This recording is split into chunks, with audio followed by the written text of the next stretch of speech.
예배 간신히 드리는 거죠 오늘. 네. 계엄이 되면 예배도 못 드리는 건 아니죠. 네. 근데 막으면 또 못할 수도 있는 거겠지만 힘든 시기를 살아가고 있습니다. 모든 일들이 빨리 자매님께서 기도하신 대로 원만하게 풀려갔으면 좋겠습니다. 자, 오늘은 이제 계엄보다 더 끔찍한 6번째 나팔의 소식을 우리가 봐야만 합니다. 계엄도 사실 아무것도 아닌 것처럼 느껴지는 이유는 5번째까지 이미 들었던 저희들로서는 뭐 아무것도 아니다. 6번째는 더 끔찍하다. 이제 그런 얘기를 좀 나누고자 하는 겁니다. 자, 오늘 6번째 나팔에 관련된 이야기를 좀 드려봅니다. 본문은 이제 유브라데 전쟁이라고 사실 일컬어졌죠. 많은 사람들이. 그래서 이게 제3차 대전이다. 이렇게들 과거에는 많이 해석을 했어요. 왜? 지구의 3분의 1이다 되는 사람들이 죽을 거니까 그럴 것이다. 그렇게 생각을 하고 있었어요. 어쨌든 이제 우리가 읽은 본문은 이 세 가지 어떤 그 재앙과 그 재앙에 의해서 지구의 인구의 3분의 1이 생명을 잃어버리는 그런 장면을 묘사하고 있습니다. 야, 이게 도대체 어떤 일일까? 뭐 이렇게 생각할 겁니다. 그리고 그만큼 또 끔찍한 내용일 거라고 우리가 추측을 하지만 이미 사실은 이 예언된 말씀이 이루어지고 있었다라고 우리는 지금 보고 있고요.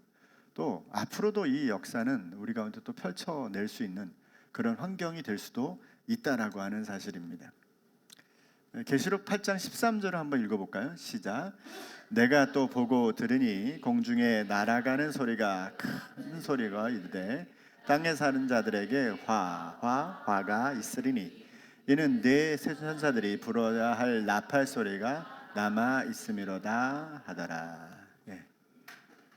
계시록 8장 13절에 나오는 이야기인데요. 계속적으로 화가 펼쳐질 거다, 재앙이 일어날 거다라고 하는 얘기를 하고 있는 거죠.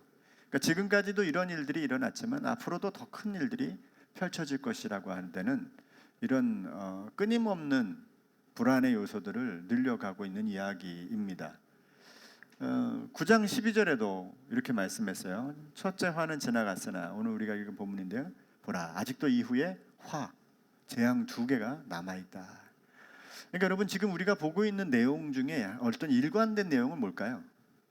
이 재앙을 펼쳐내는 이 대상인 그 주체자죠. 그것은 하나님에 의해서 일들이 재가 돼서 펼쳐지는데 그 일들을 수행하는 수행자들의 모습이 무시무시합니다. 근데 그 무시무시한 모습보다도 어떤 거에 더 초점이 맞추냐면, 감히 그들이 그 행위를 취할 때, 자기에게 주어진 임무를 가지고 그 역사를 이룰 때 아무도 그걸 막아내지 못하는 거죠. 오늘 등장하는 이 그 마병대 2만만이라고 하는 것은 2만 곱하기 만이에요. 그러니까 2억이죠, 2억. 어마어마한 군대 숫자가 모여서 이 일들을 펼쳐낸다는 거 아닙니까? 근데 그들이 지금 갖고 있는 갑옷이라든지 머리에 쓰고 있는 행태를 보면 이거는 불가능. 그들이 이 일들을 수행할 때 그건 못 막는 겁니다. 이루어질 수밖에 없는 거죠. 또 하나는 뭐죠? 그들이 지금 나타내고 있는 이 사건이 아주 심각하고 치명적인 공격들, 그럼에도 불구하고 끝이 아니다라고 하는 느낌을 가지게 만드는, 다 똑같아요. 거의 일관적으로 그렇게 표현해내고 있죠. 그러니까 우리가 이 반복되는 재앙의 내용들을 보면서 이 사실 사건의 충격으로 이 내성이 생길 지경이에요. 이제 또 죽네, 또 많이 죽는구나, 4분의 1인데 3분의 1 됐네, 이 정도로 그냥 지나가 버릴 수도 있는 거예요. 그런데 그 강도는 더 세서 사실 글을 좀 정확하게 읽고 계속 반복해서 읽으면 섬뜩한 느낌이 들 수밖에 없어요. 모공이 송연해지는 그런 환경을 만날 수밖에 없다는 겁니다. 그래서 6번째 나팔이 울리는 이 본문이 담고 있는 의미를 우리가 오늘도 한 번 더 찾아보고자 합니다. 첫 번째는 이제 유브라데 전쟁에 관련된 사건인데, 이게 과연 전쟁인지 혹은 자연재해인지는 알 수 없어요. 그러나 지금까지 알려진 것은 유브라데라고 표현한 구약적 용례는 대부분 전쟁으로 표현된 게 많아요. 그래서 세계대전 3차 대전이나 혹은 심지어 이 숫자가 많은 거 보니까 중국이 그 주체일 거다 이렇게 얘기하는 사람들도 많이 있습니다. 그래서 해석이 가능한 건데 그게 맞다는 얘기를 제가 드리는 얘기가 아니에요. 그렇게들 많이들 해석을 해왔습니다. 그러나 정확한 건 알 수 없다. 이게 답이라고 봅니다. 그런데 구약에서 주로 유브라데는 언제 사용이 됐냐면 심판을 단행할 때, 하나님께서 당신의 백성이라든지 혹은 하나님께서 원하시는 심판을 행할 때 유브라데 강을 넘치게 한다거나 혹은 침략해서 넘어온다거나 뭐 이런 표현들을 썼단 말이죠. 예레미야 46장 10절에 보면 그날은 주 만군의 여호와께서 그의 대적에게 원수 갚는 보복이리라. 칼이 배부르게 삼키며 그들의 피를 넘치도록 마시리니 주 만군의 여호와께서 북쪽 유브라데 강가에서 희생 제물을 받으실 것이로다 그랬어요. 그래서 제가 성지를 갔더니 그 성지에 그 어떤 지역에 꽤 오래전에 갔죠. 근데 큰 평야를 가리키더라고요. 그러면서 그 평야를 가리켜서 뭐라 하냐면 저기에 골란 고원이 있다 이렇게 얘기하더라고요. 그러니까 골란 고원 그러면 예전에 그 이스라엘 전쟁에서 많이 언급되었고 또 늘 분쟁이 있었던, 그래서 시리아와 이스라엘의 접경 지역인데요. 지금은 유엔군이 주둔해 와 있긴 하지만 그쪽 지역에, 그러니까 저희를 가이드했던 분이 유대 그 대학에서 공부를 하는 신학생이었는데 이 사람이 뭐라고 표현하냐면 자기들은 거의 3차 대전이 여기서 일어날 거라고 믿고 있대요. 그러면서 그 골란 고원을 저희들한테 설명해 주죠. 저기가 골란 고원이라고. 근데 끝없이 펼쳐진 평야입니다. 크기는 한 제주도만 하다 이렇게 보는데, 그럼 거기가 유브라데 전쟁이 일어나는 제3차 대전이 일어나는 전쟁터냐? 저는 이제 그렇게 지금 성경을 보고 있지 않은 거예요. 이러한 사건과 이러한 전쟁, 이러한 어떤 자연재해들은 역사적으로 계속 있어 왔고 혹은 어떤 때에 이 세상 가운데 어떻게 일어날지 모르지만 또 그곳에서 일어난다라고 하는 명확한 그 정의는 일어날 수 없어요. 오히려 우리가 본문을 보면서 세 가지 어떤 핵심 메시지가 좀 있다라고 하는 걸 좀 살펴보려고 합니다. 이게 제3차 대전이다, 이게 세계를 멸망시키는 재해다 이렇게 바라보는 게 아니라 본문이 정말 쓰고 있는 세 가지 핵심이 어디 있느냐. 첫째는 뭐냐, 심판자로 세워진 이 네 천사가 정한 때, 연원일시, 이건 말이에요. 딱 어떤 때가 정해진 하나님의 때에 사람 3분의 1을 죽이게 되는데 그들이 움직이는 나병대의 숫자가 2억이나 된다. 그러니까 이거는 단순히 숫자나 이런 걸 표현하기보다는 아까 제가 표현되었듯이 그대로 정확하게 실현될 수밖에 없는 때와 그리고 그 수행자들의 모습이 아주 정확하게 그려지고 있는, 그래서 반드시 성취될 것에 대한 이야기를 하고 있어요. 어떤 성취? 인류의 3분의 1을 마치 무슨 벌레 잡듯이 다 없애는 그런 현상이 나타날 거라는 그런 환상을 보여주고 있는 거예요. 그러면 정말 3분의 1 이렇게 없애나? 그런 거는 확실치 않습니다. 왜냐하면 이걸 가지고 3분의 1이 다 죽는다라고 보기보다 지금까지 우리는 이것을 문자적으로 보지 않고 상징적으로 봤잖아요. 그러니까 하나님의 심판이 계속적으로 더 강하게 단행되고 있다라고 하는 의미를 주고 있어요. 그래서 이걸 세 번역으로 우리 다시 한번 읽겠습니다. 이 내용이 중요해서 읽습니다. 시작. 여섯째 천사가 나팔을 불었습니다. 나는 하나님 앞에 있는 금 제단의 네 뿔에서 울려 나오는 음성을 들었습니다. 그것은 나팔을 가진 여섯째 천사에게 큰 강 유브라테스에 매여 있는 네 천사를 풀어 놓아 주어라 하는 음성이었습니다. 그래서 그 네 천사가 풀려났습니다. 그들은 사람의 3분의 1을 죽이기 위하여 그 해, 그 달, 그날, 그때에 맞추어 예비된 이들이었습니다. 내가 들은 바로는 그 천사들이 거느린 기마대의 수는 2억이나 된다는 것입니다. 이 이야기가 오늘 이야기의 첫 번째 이야기죠. 두 번째는요, 둘째는 그들의 살상 방식이 불과 연기와 유황이다 이랬어요. 불과 연기와 유황. 이게 18절부터 나오는데요. 17절부터 보면 같이 읽겠습니다. 시작. 나는 이러한 환상 가운데서 말들과 그 위에 탄 사람들을 보았는데 사람들은 화홍색과 청색과 유황색과 가슴마개를 둘렀고 말들은 머리가 사자의 머리와 같으며 입에서는 불과 연기와 유황을 내뿜고 있었습니다. 그 입에서 나오는 불과 연기와 유황, 이 세 가지 재앙으로 사람의 3분의 1이 죽임을 당하였습니다. 불과 연기와 유황이 뭘 가리킬까 생각해보면 전쟁도 의미할 거고요. 혹은 화산 폭발도 의미할 것이고, 혹은 뭐 외계에서 날아든 그 무슨 뭐 해성 같은 게 지구와 충돌하면 그러잖아요. 여의도 지금에 있는 여의도 면적의 반만한 게 이 지구상에 떨어져도 지구의 3분의 1이나 절반 이상은 소멸할 것이라고 얘기하잖아요. 이 해성의 그 충격으로 인해서 지구가 완전히 반 정도가 폭파가 된다네요. 그 정도의 심각함을 따져보면 이게 전쟁인지 혹은 뭐 이런 건지 잘 모르겠습니다. 중요한 건 그러한 심판이 단행되고 그 일들을 위해서 엄청난 준비가 마련되어 있다, 이 얘기죠. 이런 얘기를 하고 있는 겁니다. 자, 세 번째, 그 말들의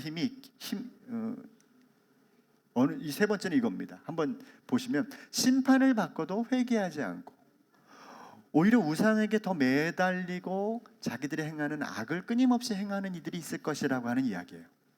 자, 이게 세 번째 이야기입니다. 자, 20장 20절부터 이건 한번 제가 읽겠습니다. 이런 재앙에서 죽지 않고 살아남은 사람이 자기 손으로 한 일을 회개하지 않고 오히려 귀신들에게나 또는 보거나 듣거나 걸어 다니지 못하는 금이나 은이나 굴이나 돌이나 나무로 만든 우상들에게 절하기를 그치지 않았습니다. 그리고 21절에 보니까 그들은 또한 살인과 점치는 일과 음행과 도둑질을 회개하지 않았습니다. 자, 얘기를 정리하자면 하나님의 심판이 단행되는데 하나님의 이 제단, 그 금 제단에서부터 이 심판이 단행되고요. 그리고 그것을 수행하는 이들이 2억 명이나 되는 마병대가 철저한 준비와 딱 맞춰가지고 대충 하는 구테타가 아니라 명확하게 하는 그런 공격을 하게 되는 일들을 만들어 놓고, 그 다음에 마지막은 뭐예요? 그런 결과로 인해서 사람들은 조금도 마음의 변화가 일어나지 않고 여전히 행악을 일삼는 일이 일어나고 있다, 이 얘기잖아요. 그죠? 그러니까 우리가 이 일을 3차 대전으로 바꿔버리면 갑자기 얘기가 미래 얘기로 바뀔 뿐만 아니라 그 환경 속으로 우리 모두가 그냥 현실적으로 얘기를 돼버리지만 상징적으로 풀어보면 이제 그 다음 상황들 우리가 한번 추정해 볼 수가 있다라고 하는 겁니다. 그게 이제 본문의 해석인데요. 성경은 본문의 해석과 이 맥락을 좀 잘 이렇게 해석을 위해서 맥락을 잘 파악하는 게 중요한데요. 그래야만 이 성경의 본질을 좀 찾아갈 수 있을 거예요. 자, 첫 번째로 보면, 자, 우선 본문은 이게 화해 연속적인 사건이었어요. 계속적으로 나팔이 울려 퍼질 때마다 사람들을 희생시키고 수많은 사람들이 죽어가고 자연재해가 일어나는 일들이 반복되어 왔다라고 하는 거예요. 그리고 사실 생각해 보면 오늘 이 고통의 출발이 어디서부터 기인했을까를 가만히 한번 생각해 봐요. 자, 오늘 13절 말씀에 보면 이런 표현을 씁니다. 6장 10절부터 먼저 보면 큰 소리로 불러 이르되 거룩하고 참되신 대주제여. 그리고 6장 13절에 10절에 우리가 했던 말씀이 기억나죠? 나눴던 말씀이 땅에 거하는 자들을 심판하여 우리 피를 갚아주지 아니하시기를 어느 때까지 하시려 하나이까. 제단 밑에서 억울하게 죽은 그 영혼들이 하나님 앞에, 하나님 우리의 원수를 좀 갚아주십시오. 그러니까 이 당시로 생각하면 요한계시록 안의 시대에 하나님을 믿고 주님을 따르다가 억울하게 희생된 사람들의 외침과 다를 바가 없는 거죠. 그들의 외침이 지금 있는 거예요. 그런데 하나님 기다리라 그러놓고 8장 3절에 가서는 어떻게 말씀하냐면 또 다른 천사가 와서 제단 곁에 서서 금향로를 가지고 많은 향을 받았으니 이는 모든 성도의 기도와 합하여 보좌 앞 금제단에 드리고자 함이라. 그러니까 성도들의 그 억울한 신원들이 결국 향에 대해서 다 올라가고 있었어요. 그죠? 그게 어디 모여요? 금제단에 드려지고 있는 거예요. 근데 오늘 본문을 잘 보세요. 13절 여섯째 천사가 나팔을 불었습니다. 나는 하나님 앞에 있는 금제단의 네 뿔에서 올려나오는 음성을 들었습니다. 여러분, 이게 사람이요 이렇게 신문을 보잖아요. 이만한 신문을 탁 펼쳐도 내가 관심 있는 단어에는요 이만한 종이라도 금방 단어가 꽂혀요. 결혼을 못한 노총각 노처녀들에게는 결혼을 하고자 할 마음을 갖고 있잖아요. 이만한 신문을 탁 펼쳐도 결혼 정보가 눈에 팍팍팍 들어옵니다. 내가 대학 입시를 치러야 돼요. 그럼 대학 입시 관련된 정보를 이만한 신문을 보잖아요. 금방 그게 눈에 확 들어온다니까요. 그만큼 우리는 내가 보고자 하는 것만 보게 돼요. 근데 그런 관점에서 우리가 이걸 가만히 보면 군데군데 하나씩 박혀있는, 마치 보석처럼 박혀있는 듯한 말씀들이 있어요. 그러니까 요한계시록은 여러 가지 에피소드가 있지만 우리 그 에피소드에 휩쓸려서 이건 나중에 나타난 어떤 사건일 거야라는 걸 일단 떠나서 이건 하나님의 큰 징계가 이렇게 일어나고 주권은 이렇게 하나님이 가져갈 거야, 그러면서 중간중간들을 보면 말이에요, 여러분 안 보이는 게 보여요. 저는 그게 이런 거라고 봐요. 성도들이 신원하는 내용들, 갑자기 뜬금없이 빵빵빵빵 그 말씀들이 기록이 되어 있는 거예요. 그거의 기도가 향이 돼서 금제단으로 올라간다는 거예요. 그리고 오늘 13절을 여니까 여섯째 나팔이 불려지는데 그 금제단에서 울려 퍼지는, 금제단에 있는 그 네 뿔에로부터 올려나오는 심판의 역사가 일어나는데, 그 내용 전체를 읽어보면 하나님을 믿지 않는 사람들에게 심판을 행하는 것 같은 뉘앙스의 말씀이 되는 거지.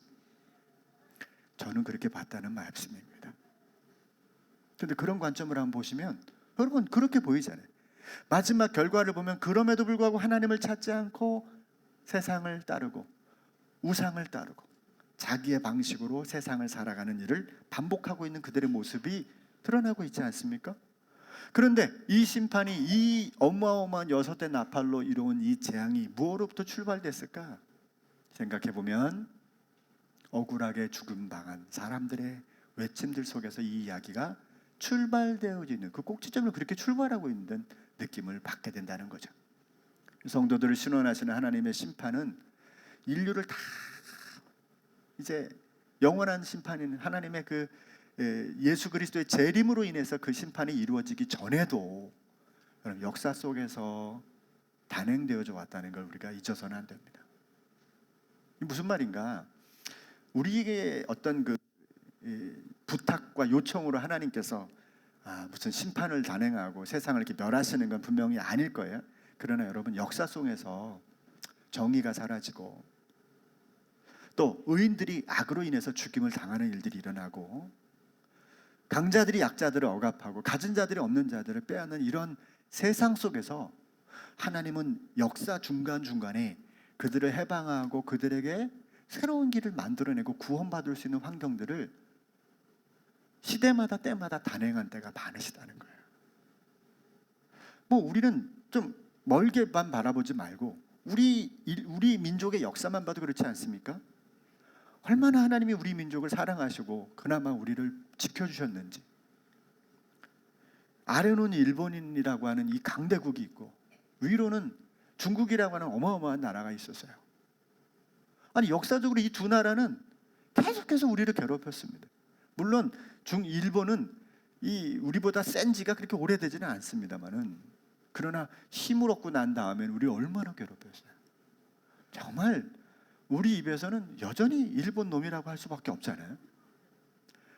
그냥 와서 우리 그냥 뭘 좀 뺏어 먹으면 누가 뭐래나? 이름까지 바꿔놓고 민족을 말살하려고 하고. 네? 그런데 말살 됐습니까? 안 되고 살아남았잖아요. 그럼 여러분 뭐예요? 결국 이것을 통해서 하나님의 우리 민족을 향한 하나님의 정의는 이루어진 거라고 보는 겁니다. 이해되십니까? 중국이 얼마나 많은 역사 속에서 우리나라를 삼키려고 했습니까? 그러나 중국 변방에 있는 대부분의 나라는 사로잡았지만 이 한민족은 결국은 사로잡지 못했어요. 독립국가로 유지하고 있습니다. 이게 서양 역사학자들은 너무너무 신기하게 생각하는 거예요. 어떻게 수많은 나라를 그렇게 잡아먹었던 중국이 이 대한민국이라는 나라는 못 잡아먹었냐는 거지. 그러면서 그들은 역사를 세계적으로 풀어요. 어떻게 푸냐?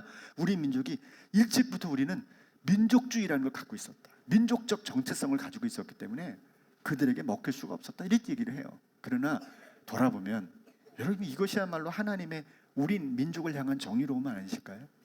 우리에게 뭔가 기대하고 우리를 통해서 뭔가 이루시고자 하는 하나님의 계획이 아니실까?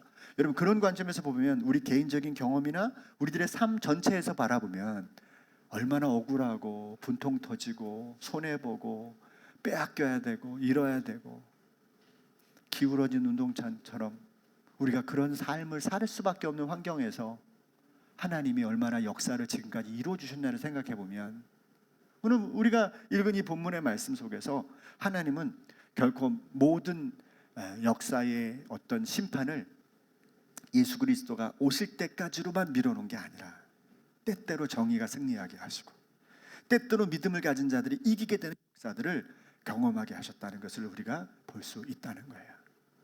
성경 곳곳에 그런 승리가 있습니다. 아무것도 없는 속에서, 너무나 부족한 속에서 하나님이 그 승리를 만들어낸 성경의 인물들이 너무너무나 많이 있어요. 그 가운데 오늘 우리 한 사람 한 사람도 있는 줄로 저는 믿습니다. 하나님의 역사가 역사 속에서 이렇게 지금도 움직이고 있다는 사실을 저는 생각하게 돼요. 제단 안에서 억울하게 신원을 하는 자들에게 하나님이 이런 심판을 단행하신다라고 하는 이 말씀은 소망도 된다라고 하는 것이죠. 자, 또 다른 강조점은 이 엄청난 심판의 단행이었지만 여전히 악이 저항하고 끝없이 죄를 반복하고 있다는 점이 오늘 본문이 강조하는 점이라고 봐요. 나아지길 기대해도 여러분 세상은 여전히 또 통하지 않고 여전히 세상이 힘들고 어렵게 사람들을 힘들게 만드는 환경으로 반복되고 있는 것은 사실입니다. 이 얼마나 우리가 지금 전 세계가 긴장하고 있습니까? 미국 때문에. 이제 미국이 이제 트럼프 행정부가 들어서기 시작하면 트럼프 자신의 표현대로 이 세상에서 가장 아름다운 단어가 관세래요. 관세. 아산다 그 양반. 그게 제일 아름다운 단어라고 그 사람은 생각한답니다. 이 무슨 말입니까? 이 아름다운 단어를 이제 모든 나라에다 다 붙이겠다 이제 이 작정을 하고 있는 거 아닙니까? 그럼 다른 나라는 관세가 아름다운 단어일까요? 피눈물 나는 단어인 겁니다. 근데 여러분 이런 일들이 뭐 그게 지금 악이다라고 제가 말씀드리라기보다는 온 세상이 함께 하나님의 나라를 꿈꾸고 바라보고 기대해도 여전히 세상은 우리에게 끊임없는 공포를 가져오게 하고 두려움을 가져오게 하고 세상에서 만족과 기쁨보다는 세상에 속아 우리들의 삶이 피폐하고 힘들고 어려울 때가 너무나 많이 있습니다. 한 주간의 삶을 보면요, 주일날 이렇게 성도님들 교회 오면 막 기뻐가지고 교회 오면서 할렐루야 할렐루야 한 주간 승리했어 이런 분들이 별로 없어요. 교회 오시면 많이 얼굴이 힘들어요. 일단 주일날 오실 때 왜? 한 주간이 주님 은혜에서 사시는 분도 계시지만 한 주간의 세상에서 우리가 겪었던 삶은 정말 우리의 삶을 힘들게 만든 게 사실이거든요. 여러분 우리 직장에서 여러분들이 직장 생활하는 속에서 여러분들에게 용기와 소망을 주고 위로를 주고 여러분들을 막 세워주는 분들이 많이 계십니까? 많이 없잖아요. 어떻게 하면 우리를 이용한다든지 어떻게 하면 나를 통해서 성공을 꿈꾼다든지 이런 분들이 더 많지 않아요? 물론 안 그럴 수도 있다는 얘기입니다만 어떻게 생각하면 우리의 세상은 여전히 나아지길 기대해도 통하지 않고 있고 또 계속된 심판 속에서도 부끄러움을 당하고도 세상은 여전히 힘들면 힘들수록 뭔가 하나님 앞으로 돌아오고 있지 않은 현상은 분명한 것 같아요. 계시록 6장 15절 땅의 임금들과 왕족들과 장군들과 부자들과 강한 자들과 모든 종과 자유인이 굴과 산들의 바위 틈에 숨어 산들과 바위에게 말하되 우리 위에 떨어져 보좌에 앉으신 이의 얼굴에서와 그 어린 양의 진노에서 우리를 가리라. 이런 지경까지 이른다는 거 아닙니까?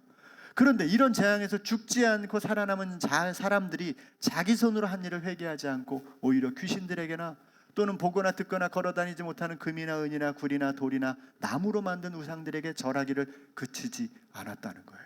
뿐만 아니라 그들은 또한 살인과 점치는 일과 음행과 도둑질을 회개하지 않는 일들을 여전히 하고 있다라고 하는 것은 앞의 재앙들에게서 나타난 사건들과 똑같아요. 반복되고 있는 거예요. 그 내용들이.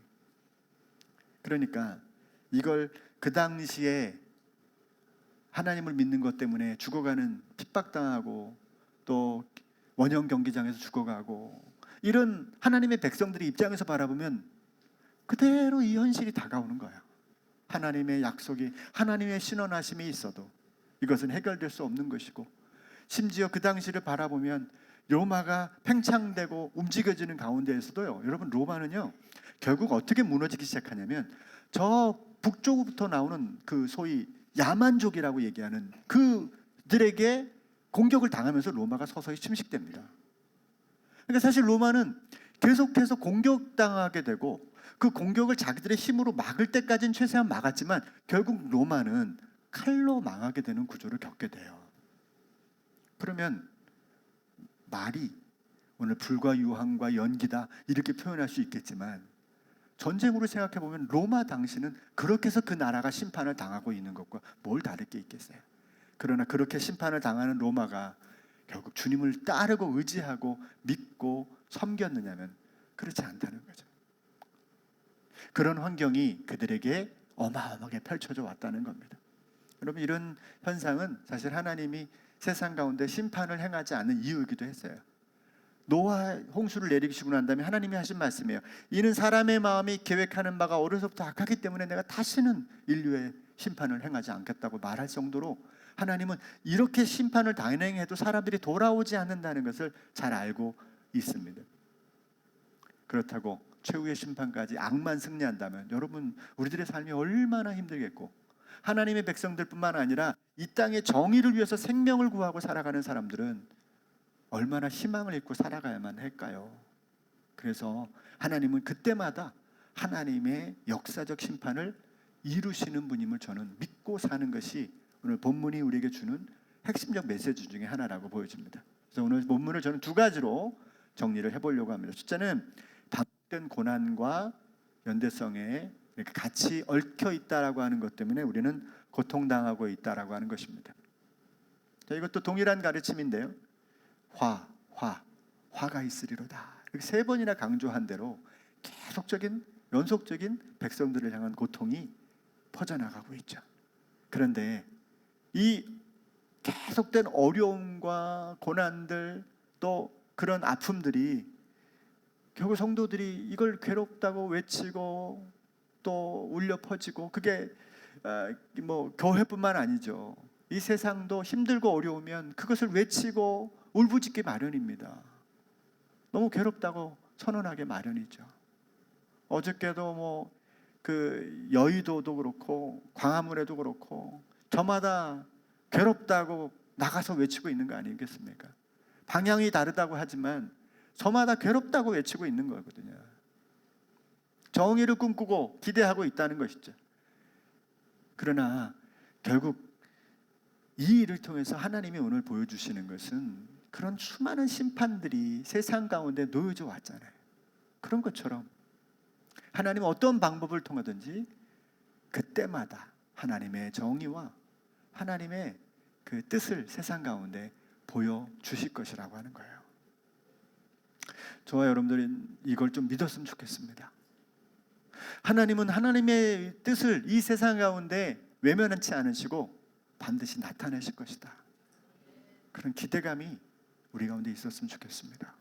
그럴 때 우리는 지금 우리가 하고 있는 이 세상의 정의로움을 위해서 살아가는 우리 나름대로의 믿음의 삶을 결코 포기하지 않을 거라고 봐요. 그게 많이 없다면 무슨 기대감을 가지고 우리가 일하겠습니까? 하다 보니 좋은 결과가 일어날 거야. 이거보다는 하나님, 지금은 억울하지만, 지금은 힘들지만, 그러나 반드시 하나님이 우리에게 승리를 가져올 줄로 믿습니다. 여러분, 이런 믿음을 가지고 그 길을 걸어간다면 여러분, 그 길은 더 탄탄하고 아름다운 것이 될 거라고 봅니다. 아니, 하나님이 얼마나 사랑이 많으신 분입니까? 그런데 그분이 이런 끔찍한 상황들을 세상 가운데 드러내시는 데에는 이유가 있는 거죠. 오늘 본문을 통해서 보면 끝까지 그들을 부르시고 있다라고 하는 생각인 거예요. 이런 심판을 통해서라도 나를 바라보고 세상을 포기하고 나에게로 돌아오라고 하는 하나님의 외침이 분명한 겁니다. 그런데 아무리 그렇게 외쳐도 안 올 자들은 안 오는 거죠. 그러나 주께로 갈 자들은 가는 겁니다. 그래서 저는 늘 이올 때마다 드리는 비유가 있잖아요. 키질이란 키질. 여러분, 곡식을 키에다 젊은 사람들 키 잘 모를 수 있는데 키를 이렇게 해서 돌리는데요. 여러분, 키질을 잘 하시는 어르신들 보면 곡식들이 한 2, 3m 올라가요.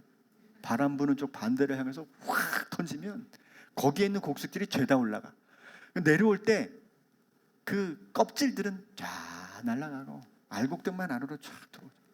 키질을 할 때마다 쭉정이들은 계속 밖으로 이런 노래 있잖아요.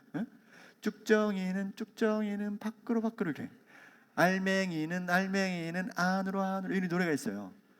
알맹이는 쭉정이는 나가고 알곡만 남았네 우리들은 모두 다 뭐 그렇게 찬양하는 게 예전에 있죠. 그러니까 그런 이 세상의 그런 환경이나 우리 개인적인 경험 속에서 찾아오는 수많은 고통들 속에서 우리들의 믿음이 주를 향하여 끊임없이 세워져 나가는 일들이 우리에게 가장 중요한 일이라고 하는 거예요. 저는 교회 생활하면서도 이런 걸 많이 보는데 어떤 분은 어려움 속에서 딱 어려움을 직면하고 믿음을 딱 일순간에 끊어내는 분도 있어요. 나 이제 신앙생활 안 해. 참 가슴 아픈 일이죠. 근데 어떤 사람은 반복된 어려움을 겪는데도 불구하고 계속 주님 앞에 나와서 울부짖고 부르짖는 분들이 있어요. 주여 살려주십시오. 주여 살려주십시오. 입만 열면 주여 살려주십시오. 그래야만 하는 상황이 있다니까요. 우리는 알 수 없지만 오늘 본문에 보면 심판이 단행된 속에 돌아오지 않는 이들이 있지만 그런 이야기를 펼쳐내는 그 내용은 누구를 향해서 이 지금 울리고 있는 겁니까? 돌아오지 않는 그들을 향해 있는 게 아니라 그걸 지금 갈등해야만 하는 상황에 놓여져 있는 사람들, 그들에게 울리고 있는 메시지인 것이죠. 이러한 심판의 고통은 성도들에게도 고스란히 전해지고 우리도 똑같이 어려워요.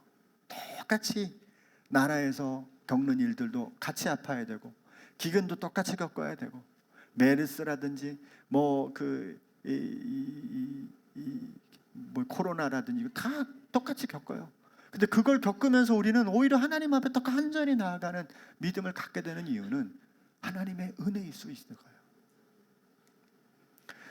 성숙하면 부모님의 매가 더 이상 아프지 않잖아요. 여러분은 어땠어요? 저도 어렸을 때 무진장 맞았는데 맞는데 어느 날 안 아프더라고. 제가 마지막 매를 제가 기억합니다. 그만 때리시죠. 그걸 안 때리시더라고. 많이 맞았다 아이가 이러면서. 그러니까 더 이상 그게 의미가 없어요. 이게 맞고 안 맞고를 떠나서. 그러니까 우리는 지금 이런 고통들 아픔들이 올 때 이제는 충분하다 하나님. 뭐 이런 마음을 갖는데 얼마나 여러분 멋집니까? 이제 이거 없어도 하나님 내가 주님 안 버려요. 주님만 의지할게요. 그런 마음이 우리에게 필요하지 않는가 생각이 됩니다. 빌립보서 4장 12절에 나는 비천에 처할 줄도 알고 풍부에 처할 줄도 알아. 모든 일 곧 배부름과 배고픔과 풍부와 궁핍에도 처할 줄 아는 일체의 비결을 배웠다. 바울이 왜 이 얘기를 했을까요? 난 지금 잘 살 거야 이 얘기가 아니라 바울은 지금 힘들죠. 그 얘기를 지금 하는 거죠. 그러니까 좋고 평안하기 위해서 살아가는 삶이 아니고 지금 내가 너무 힘들어. 그러나 난 비결을 알았거든. 이 얘기거든요. 그러니까 지금의 상황이 힘들어도 비결을 아는 자에겐 그리스도 안에서의 주시는 넉넉함이 찾아오게 되는 거예요. 그래서 일체의 비결을 이야기하는 것처럼 사랑하는 성도 여러분, 우리의 삶 속에 찾아오는 고난 속에서 일체의 비결로 일어서는 우리가 되었으면 좋겠습니다. 시간이 같으면 이것만 밖에 마칠게요. 둘째는 세상을 향한 기대를 버리고 말씀에 서자는 건데요. 여전히 세상 속에서 우리에게 오는 것들은 계속적인 공포와 두려움들이 반복돼서 온다는 거예요. 제가 어렸을 때부터 지금까지 살아오는 동안에 이 정도였으면 앞으로도 좋은 날은 안 올 것 같아요. 어떤 대통령이 와도 어떤 지도자가 와도 세상은 여전히 우리를 긴장하게 만들고 힘들게 만들 것 같아요. 인류 역사에 아이고 살만하다는 태평성대가 얼마큼 있었겠습니까? 세상은 결국 공포에 공포를 더한 지점으로 우리를 몰아갈 게 분명합니다. 왜? 오늘 이 재앙처럼 어마어마한 고통의 시련들은 찾아올 겁니다. 우리는 믿음이 있고 내성을 가지고 있어서 견디지만 세상을 견디지 못하고 떠나간 사람들이 얼마나 많은지 몰라요. 지금 이 시간에도 누군가는 세상을 하직하려고 하는 사람들도 있을 겁니다. 마치 금맥이 없는 금광을 끝없이 파들어가는 모습처럼 세상을 기대하는 마음으로 살아가는 그런 경우가 여전히 우리에게 있지 않은지 돌아보고 싶습니다. 그러므로 우리는 세상에 대한 기대를 내려놓고, 여기서 말하는 세상은요, 주님 주권이 없는 걸 말하는 거예요. 우리 가정을 내려놓는 게 아니라 주님의 방식이 아닌 그 방법을 내려놓으라는 것이죠. 우리가 기대할 것은 오직 말씀을 믿고 따라가는 삶 믿습니다. 베드로전서 1장 10절 읽겠습니다. 시작. 너희 믿음의 확실함은 불로 연단하여도 없어질 금보다 더 귀하여 예수 그리스도께서 나타나실 때에 칭찬과 영광과 존귀를 얻게 할 것이니라. 한 번 더 읽어요. 너희가 거듭난 것은 썩어질 씨로 된 것이 아니요 썩지 아니할 씨로 된 것이니 살아있고 항상 있는 하나님의 말씀으로 되었느니라. 주님의 진리를 믿고 그 결과와 상관없이 이 길로 살아가는 우리가 되었으면 좋겠고요. 사람의 눈에는 보이지 않는 영원한 길을 우리의 삶에 더 많이 펼쳐내시는 주님을 믿고 살아가는 영광을 돌리는 우리가 되었으면 좋겠습니다. 기도하겠습니다. 고마우신 주님, 오늘 여섯째 나팔이 울려 퍼지는 동시에 일어났던 가장 잔인하고도 있어서는 안 될 만한 엄청난 사건에 대한 환상을 요한의 기록을 통해서 우리가 읽었습니다. 많은 사람들은 이것이 언제가 일어날 3차 대전이라고도 이야기하지만 우리는 그렇게 바라보기보다 이 세상에 끊임없이 펼쳐지는 우리 가운데 정무지 감당할 수도 없고 감당하지도 못하는 그런 엄청난 충격적인 사건과 고통들, 그것으로 인해서 겪게 될 아픔들을 저희가 그렇게 대입해 보았습니다. 주님, 그 앞에서 우리가 무엇을 붙들고 어떻게 살아가야 될지를 다시 한번 돌아보게 해 주시옵소서. 어쩌면 우리가 당하는 그 고난 속에서 믿음의 연단을 가지고 때로는 바울의 고백처럼 비천에 처하는 이러한 삶에 넉넉히 거할 수 있다는 믿음으로 주님 앞에 나아가는 저희들이 되게 해 주시옵소서.